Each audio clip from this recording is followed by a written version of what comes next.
Olá pessoal, bom dia. Estamos aqui para gravar a aula de programação de banco de dados.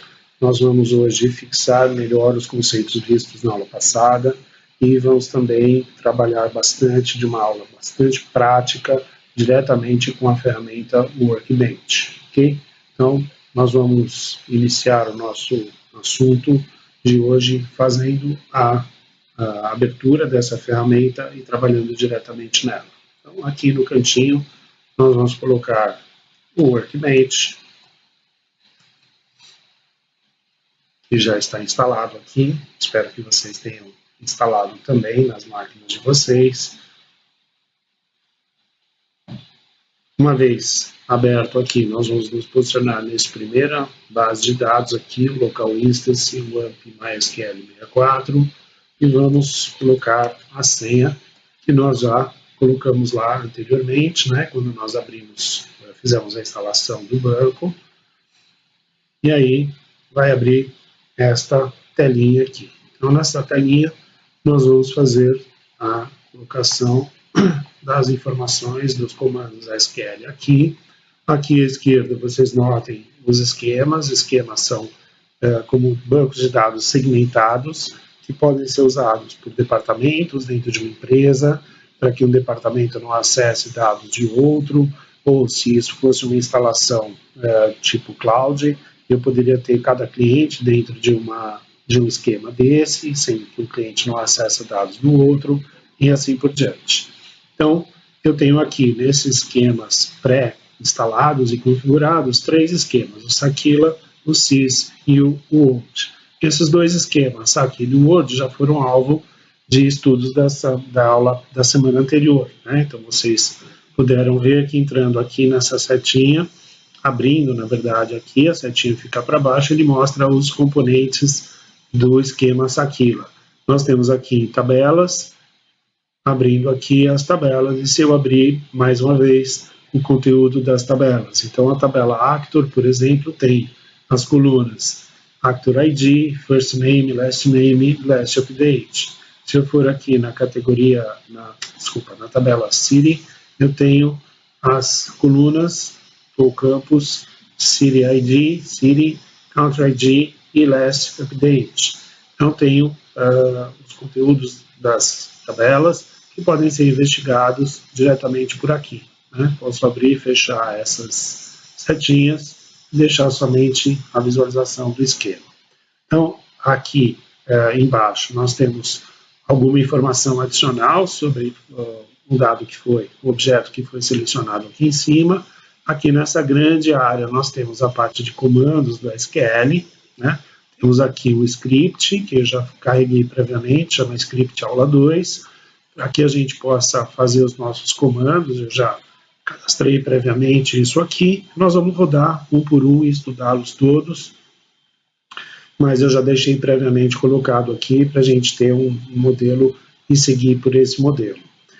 E aqui embaixo, muito importante essa área de output, de saída de informações. Tudo que nós fizermos aqui, ele vai ser submetido ao banco de dados e vai nos retornar. E o retorno é sempre nessa parte aqui de baixo. E ele vai mostrar se a gente teve sucesso ou não e o que aconteceu, para nos orientar, para nos trazer uma luz sobre o que está acontecendo dos comandos que nós estamos colocando, ok? Então vamos lá. O primeiro comando que nós vamos fazer é o create esquema. Create esquema, nós vimos na aula passada, é um comando de criação de um esquema e ele é seguido pelo nome do esquema. Nesse caso, nós queremos um esquema chamado aula underline 2. Ponto e vírgula, você já deve ter percebido que é bastante importante nos comandos SQL. Toda linha de SQL acaba com ponto e vírgula. Nessa interface, o ponto e vírgula não seria necessário, mas é sempre bom a gente aprender a mexer já com ponto e vírgula, porque para qualquer momento que nós estivermos mexendo com banco de dados SQL, em qualquer tipo de interface, ele vai servir e muitas vezes vai ser necessário. Então, para a gente já pegar o costume, sempre nós vamos usar o ponto e vírgula ao final de uma linha de instrução ou de comando, ok?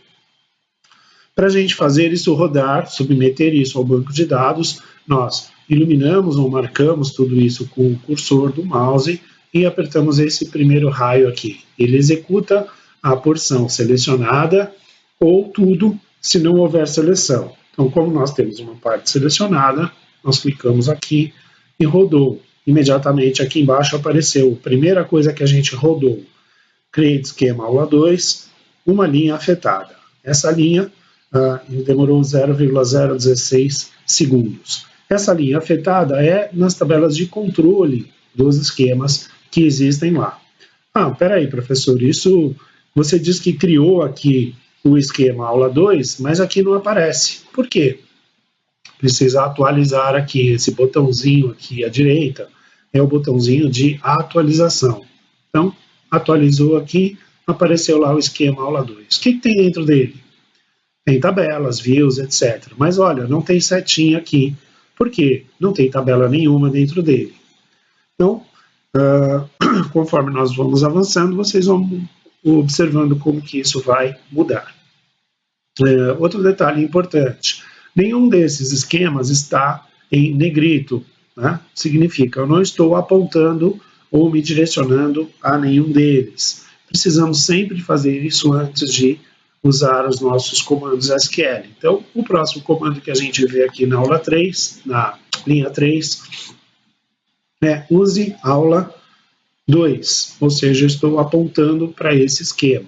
Vou rodar, aqui embaixo, use aula 2, nenhuma linha afetada, e agora o aula 2 aparece em negrito. Então, significa que tudo que eu fizer daqui para diante estará valendo no esquema aula 2, ok?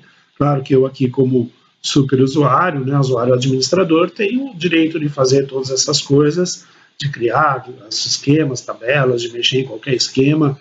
Se a gente tivesse um uso normal numa empresa, eu teria restrições de acesso de acordo com o meu perfil de usuário, ok? Mas isso é assunto para um outro momento, a questão de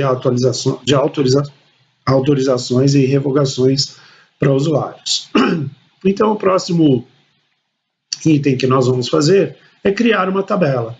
A criação da tabela é pelo comando create table. Create table, o nome da tabela, que nesse caso vai ser imigrante. Depois eu coloco aqui parênteses e entre esses parênteses eu defino todo o conteúdo da minha tabela. Nesse caso vai ser código imigrante, é o primeiro campo ou coluna da minha tabela. Ele é do tipo de dados inteiro, então fica aqui em SQL integer, ok? É o nome que nós vamos dar para os inteiros.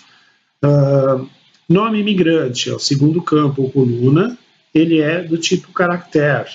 Então, eu uso o campo, o tipo de dado varchar, de 50 posições.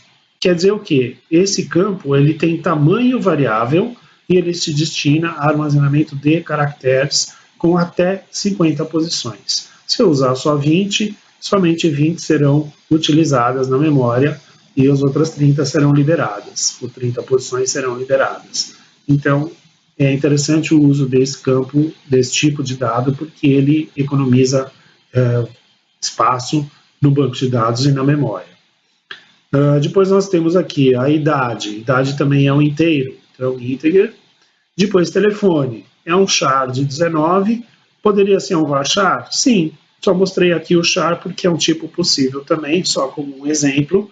Nesse caso ele terá sempre fixo 19 posições, mesmo que eu não as use. E o último campo é o campo renda.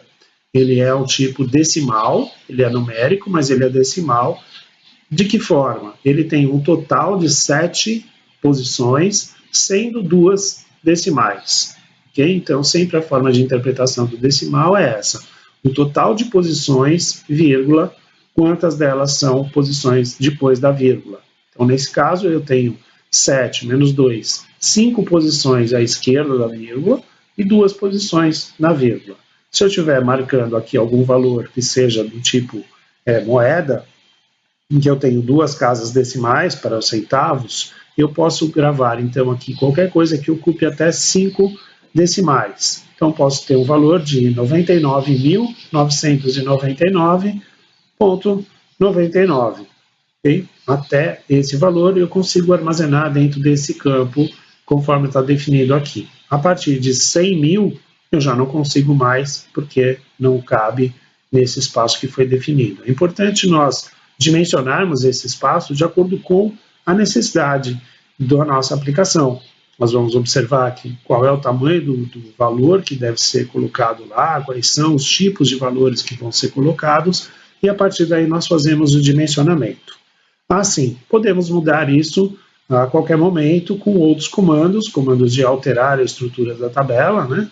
Mas é sempre mais complicado, porque se nós estivermos dando mais espaço, não tem problema, mas às vezes a alteração que nós precisamos fazer é mais drástica e isso pode colocar em xeque ou em questão a própria existência do banco de dados. Então é sempre bom nós planejarmos isso com muita atenção antes de executar, ok? No nosso caso aqui, acredito que a nossa necessidade vai ser bem atendida com esse tamanho de campo. Então, olhando para a estrutura do comando, né? Create table, nome, abre parênteses, cada um dos campos separados por vírgula, fecha parênteses no final e o ponto e vírgula. Cada campo tem que ser seguido do seu tipo de dados, então nós temos aqui o integer, varchar de 50, integer, char de 19 e decimal de 7,2. Tá? Observem que quando nós fazemos isso, os comandos do SQL ficam azuis e aquilo que nós estamos colocando, nomeando, fica em preto. Tá? Imigrante é o nome que nós estamos dando, código imigrante também, nome imigrante também, idade, telefone, renda, tudo isso aparece em preto. E os valores numéricos aparecem em vermelho, o 50, o 19 e o 7 e o 2. Okay? Então, essa é a forma do SQL se comunicar com a gente para ajudar a gente a saber se está escrevendo corretamente ou não. Então, vamos rodar esse comando e ver o resultado dele. Aqui embaixo, create table, nenhuma linha afetada, demorou 110 segundos. Vamos atualizar aqui à esquerda. Agora, dentro de tables tem uma setinha, significa que há alguma coisa dentro. Abrindo, temos agora a tabela imigrante. Abrindo a tabela imigrante, tem colunas. Quais são as colunas? Código imigrante, nome imigrante, idade, telefone e renda. Então, dessa forma, criamos um esquema. Nós apontamos para esse esquema com o comando da linha 3, use aula 2, e fizemos a criação de uma tabela chamada imigrante com essas 5 colunas. Nós vamos encerrar essa primeira parte por aqui, para que a gente consiga agora criar usuários, ou melhor dizendo, criar registros dentro dessa tabela que acabamos de criar. Então vamos agora ver os outros comandos. Mas por enquanto vamos encerrar essa parte por aqui. Até já, pessoal.